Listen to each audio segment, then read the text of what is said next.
Hi, this is Adam and Merrick from KRUVE, and today I want to talk to you about our brewer. So the brewer is a stainless steel etched ruler that gives you micron holes from 200 all the way to 1600 microns.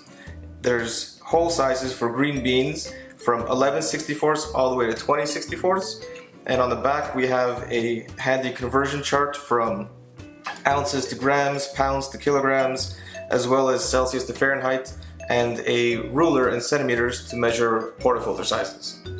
So we created the brewer to have a easily accessible and a lot smaller version of sieves that you can reference. So instead of using arbitrary grind size like sea salt or sugar size, we can actually put evaluate grind size based on the measurements on the scale and really kind of put a number to the grind size, what is fine, medium, and coarse.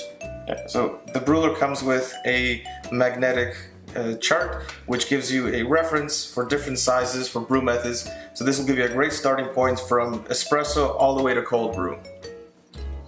So now we're going to get into how we're going to actually use the brewer to evaluate grind size. So check out the next video.